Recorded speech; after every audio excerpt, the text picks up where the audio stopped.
just released once again, picking up where we left off.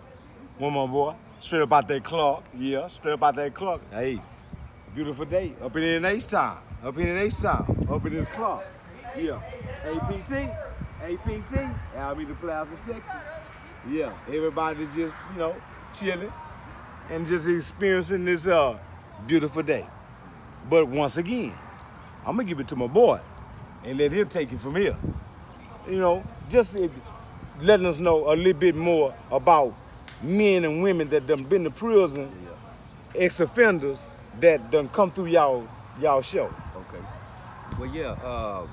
You was asking have we interviewed or supported some brothers and sisters. Yeah, I've had several artists, man, that we put on the radio. They shared personally through interview and also in their music. They shared some of their experiences about them going to jail. And had a chance to really sit down with some of them, and they talked about how music helped them. It was constructive. You know what? Doing time, right? If it's just in the county or the city, right, or prison, right? In some states, guys that they have record labels that they have that kind of thing going on in their states. But here in the state of Texas, right, they don't have it where a person can rap and have a label inside the institutions. Do y'all ever, do y'all have them kind of topics on y'all channel?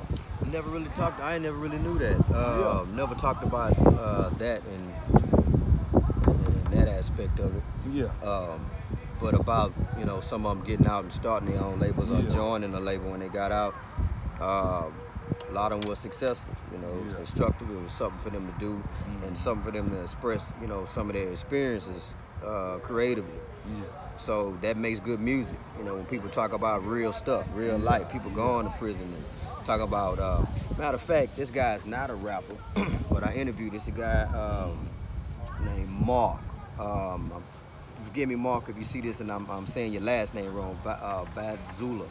But the brother wrote a book called Thanks to Prison, and he's from Acres Home. He's from Acres Home, and he wrote a book about that pick, man. It's a good read, but he talked about his experience as a youngster, what got him to prison, all the different times in different prisons. And he talked about all of the prison he went to, Gaza, West, B, Huntsville, all the transfers and shit. But he was talking about his experience in jail, how it got him. Did you ever really And I interviewed him. I got a chance to interview him. You had the opportunity to see him physically? We did it over the phone because at the time I wasn't in Houston. Yeah. But because I remember read the book. doing some time with a guy that was out of Acres Home. His name was Mark, right? Light-skinned cat? Yeah. And I might have ran, that might have been him. Yeah. You know what I'm saying? That might have been him, you know what I'm saying? Because, I did a lot of time with a lot of guys from not so much out of Houston, but throughout the state of Texas, right? And it was amazing on how some of them guys, man, had that talent, man. They had that talent, man. And it was amazing, man, because I'm talking about dudes out of Funky Town and San Antonio and all this, right? Man, I was amazed, right? Man, I'm talking about truly could come out of prison and go up on the stage. But see, this is the thing. That title, what I talk about on my show, that the state, they place this title up on people, right?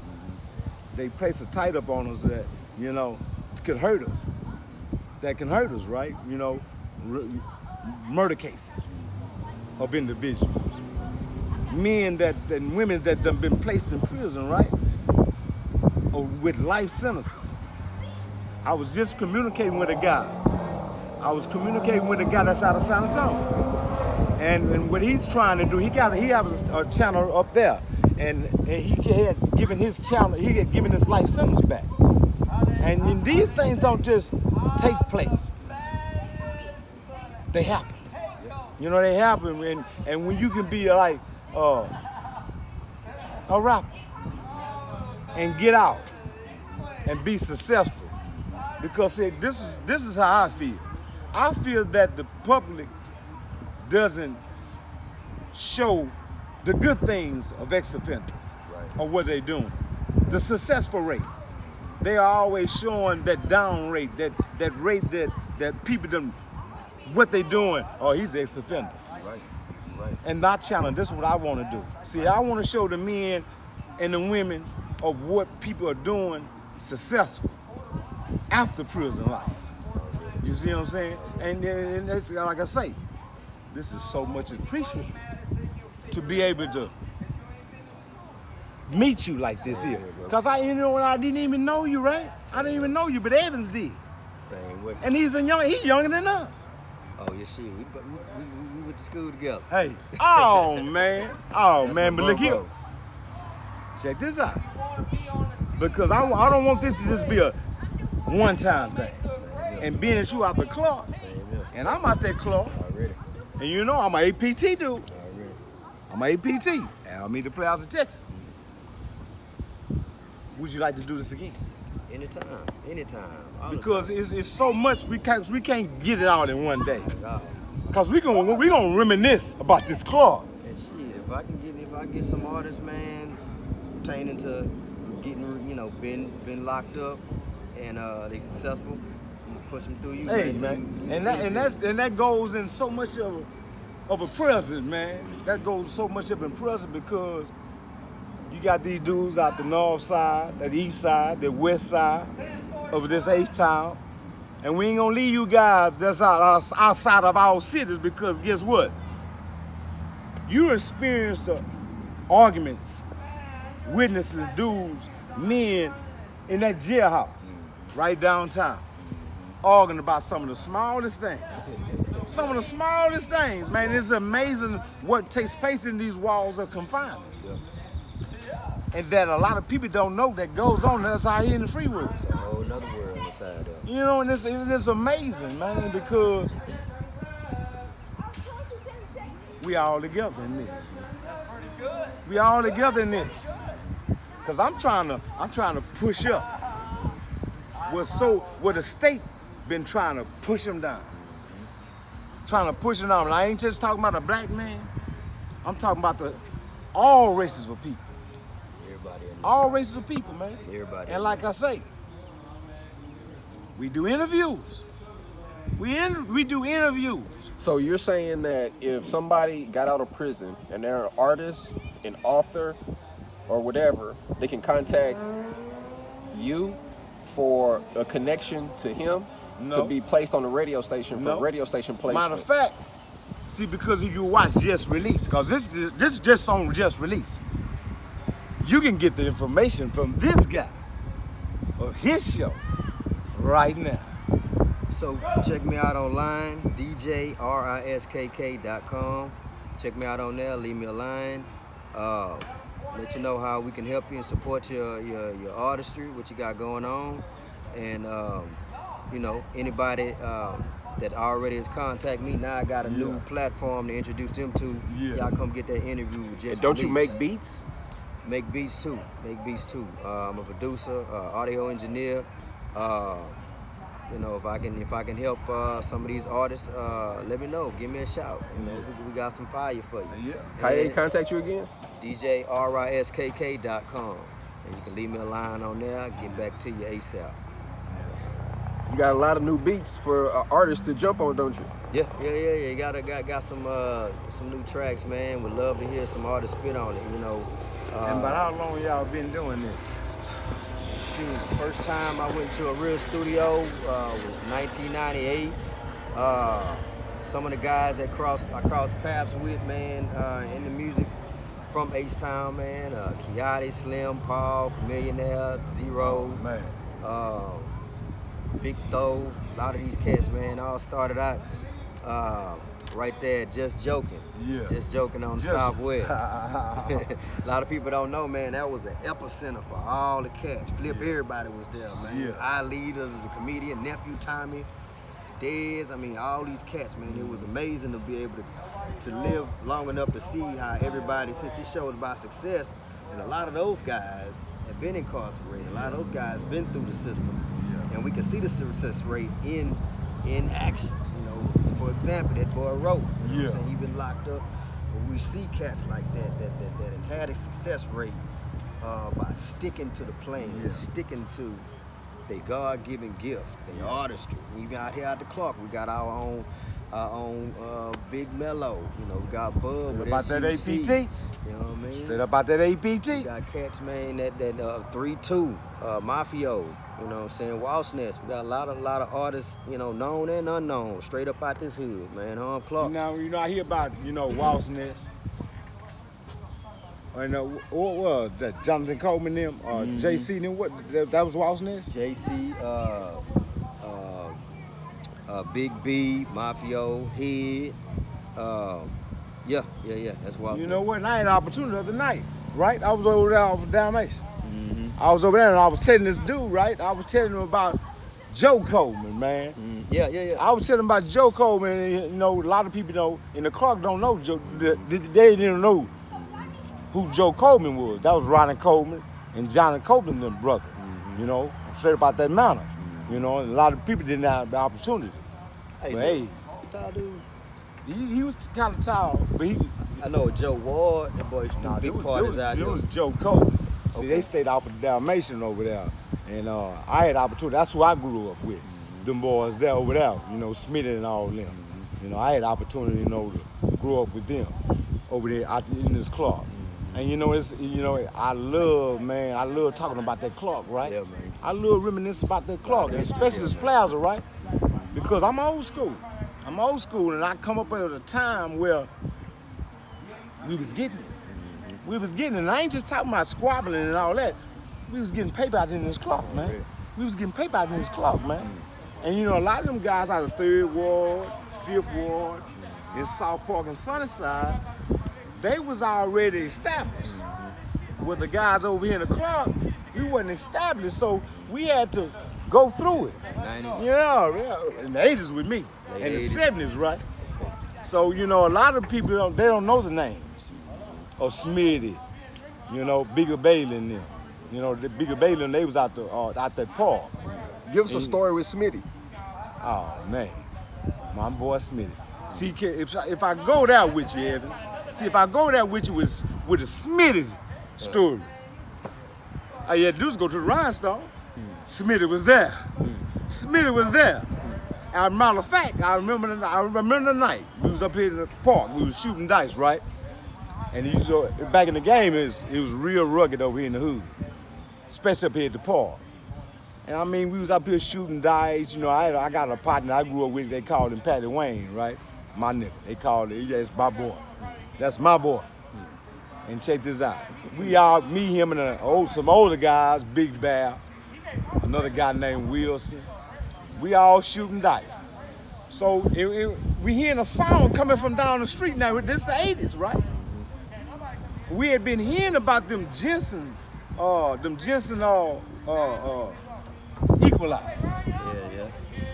Yeah. It was late at night, so you hear that sound at night. You hear that sound at night, right? Man, I'm telling you, it was coming closer and closer. That was Carl Smitty. That was Smitty pulling up in the hood, in that Cutlass. Booming, man. And he pulled right there, right up in there. It was a Ron's Fried Chicken right there back then. And he was showing us them 2000. They had to come out with them 2000 watt. Yeah. Jensen Smitty had Live. Man, that boy, if you knew him, that color was clean. That color was clean. And he had them Jensens. And from my understanding, and from seeing it, he was one of the first ones that had him in the Clark. He was one of the first ones that had him in the Clark. From my understanding, now this is gonna be some dudes that'll argue that. Was boys getting their sound from Kings back then? I think they was, cause you had Lil Hutch and all them boys. Yeah. They had that sound. Yeah. They had that sound. It was going on in that Clark. I saw an interview with Coleman, man. He was talking about that boy, and talking about the culture and the origin of the word slab. Oh yeah. When boys were trying to figure out where They the used word to have old slab boy. come They used from. to have old boy they used to call Slab out of South Park. Light-skinned brother. They used to call him Slab. And when we was in penitentiary, right? Guys used to argue about how the word slab came about. You heard anything about that? Well, I remember hearing It was that boy Coleman. It was Jonathan Coleman. It was an interview on YouTube, and it was about slabs, and he was saying, you know, something like how, you know, boys drop a car. Yeah, drop it to the slab. Concrete. They would drop it to Drop the it to slab. the slab. That's Drop what it to it the was. slab. And then how you customize your car was your own creative style, but Yeah. dropping it to the Drop slab, it to the slab. where the slab came. That's what it was. That's what it was. Now, you 40, and I'm 54. I can't even argue that. Hey, we know the definition. That's right. That's right. And so much of it came from that south side. That south side. So let me They ask you a weren't question. slabbing on the north side. Let me ask you a question. So what do you want to say to the rappers that are getting out of prison that need somebody like DJ Riskk? See, when you're in prison, right? You know, we be in there, we be writing, putting these songs together, having these feelings of women that we used to have, friends and partners that we used to have. And we had that. And you know, it's been some times, man, when you done laid up and kicked it with your homie and them up in that penitentiary. Wanting to do what we're doing right now today. Simple stuff. Simple. So many men get out of prison thinking that they have to come up that same way that they came up with that institutional number. But if they continue with that mindset that they had with them lonely nights that they put together on that pen and paper, bring that pen and paper outside of the institution into these streets. Into these streets. Would you ever think you would start a record label from prison through the phone? Could they call him from prison on the phone to record through the phone? Not me. You might want to ask him. Do you think you could run a record label through the prison phone line? No. I No. don't know. See, Texas prison they stricter than laws. Other than a lot of other states. You got a lot of other states where they have studios inside the prisons, but not in the state of Texas. You got to remember that in the state of Texas, they were still down here picking cotton in the 90s. How's South Park Mexican making tracks? See now?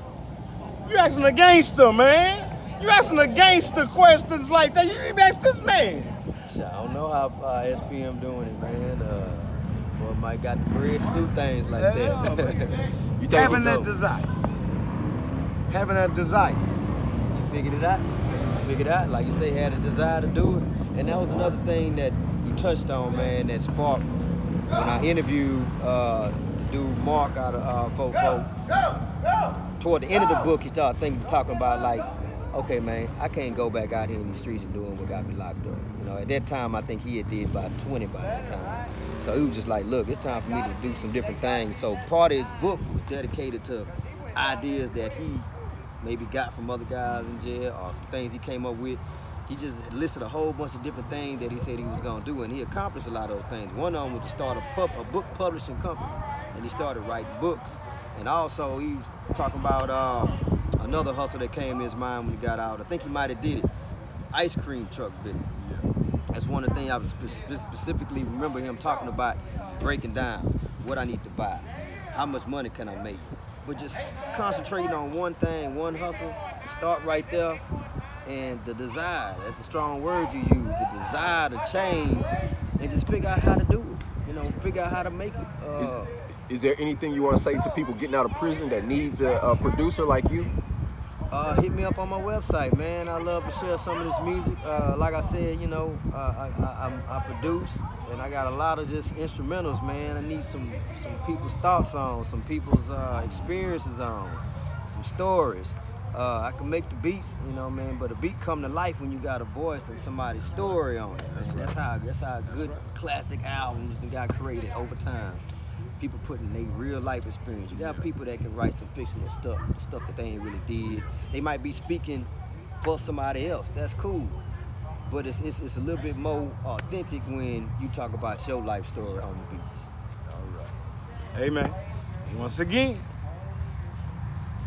just released with Andre Wade. Yeah. Tell somebody. When you tell them to hit that like button because they gonna want to hear it again.